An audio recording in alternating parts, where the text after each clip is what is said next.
बात करने के लिए लॉगिन करें www.astrotak.com।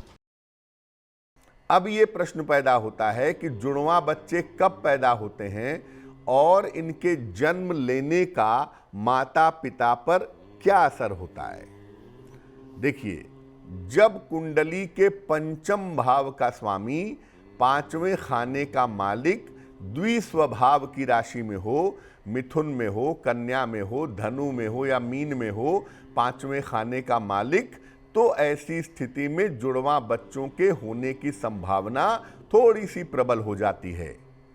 जब बुध या चंद्रमा संतान कारक होते हैं तो ऐसी स्थिति में भी जुड़वा बच्चों के होने की संभावना बन जाती है। जिन लोगों का मूलांक 1, 6 या 9 हो, ऐसे लोगों को भी जुड़वा संतान होने के ज्यादा योग होते हैं। अब जुड़वा बच्चों के पैदा होने का प्रभाव क्या होता है? कभी कभी ऐसा देखा गया है कि जुड़वा बच्चों के पैदा होने से भाग्य का फल बिल्कुल उलट जाता है। वैसे जुड़वा बच्चे आमतौर पर जिस घर में पैदा होते हैं उस घर के लोगों के भाग्य को ऊंचाइयों तक ले जाते हैं, ऐसा देखा गया है। अब अगर घर में जुड़वा बच्चे पैदा हो जाएं तो क्या करना चाहिए, किन बातों का ध्यान रखना चाहिए? देखिए, दोनों बच्चों के लिए ज्वाइंटली, संयुक्त रूप से रुद्राभिषेक कराना चाहिए। दोनों बच्चों के लिए संयुक्त रूप से रुद्राभिषेक कराना अच्छा रहता है। बड़ी संतान के स्वास्थ्य पर विशेष ध्यान देना चाहिए। जुड़वा बच्चों में जो बड़ी संतान है उसके स्वास्थ्य पर ज़्यादा ध्यान दें, और जिस बच्चे की कुंडली में संघर्ष की मात्रा ज़्यादा हो उसे जल तत्व का रत्न पहनाएं, जैसे मोती या ओपल। और दोनों बच्चों का नाम कभी भी तालमेल वाला या एक अक्षर से मत रखिए कि आपने राम श्याम रख दिया, आपने सीता गीता रख दिया, ऐसा मत रखिए।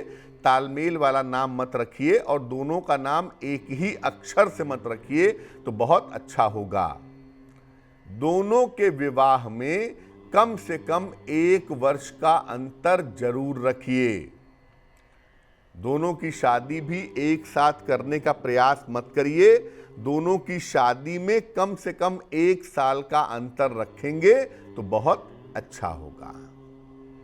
अब मान लिया कि जुड़वा बच्चों की जो कुंडली है वो दुष्परिणाम दे रही है, बुरा प्रभाव दे रही है या भाग्य को नुकसान पहुंचा रही है, तो क्या करना चाहिए?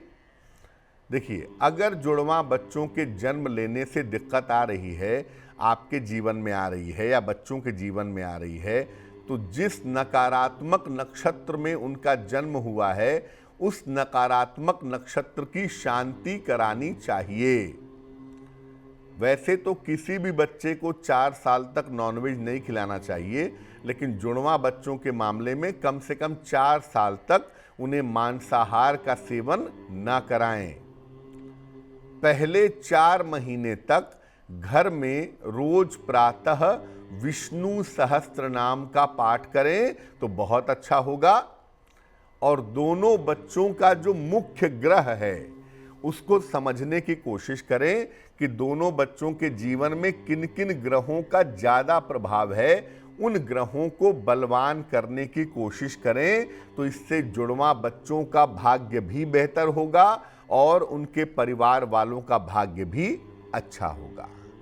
अब इसमें एक चीज़ और भी है कि अगर जुड़वा बच्चे होते हैं तो उसके लिए एक और बड़ा अच्छा तरीका है दोनों के भाग्य को समझने का। वो तरीका ये है कि दोनों की कुंडलियां अलग अलग बना ली जाएं वर्ग कुंडली के साथ, और इसके बाद दोनों के हाथों की रेखाओं को भी देखा जाए और दोनों की कुंडलियों को देखा जाए, तब जाकर के बहुत एक्यूरेट, बहुत सटीक तरीके से आप बता पाएंगे कि उनके जीवन की स्थिति कैसी रहने वाली है।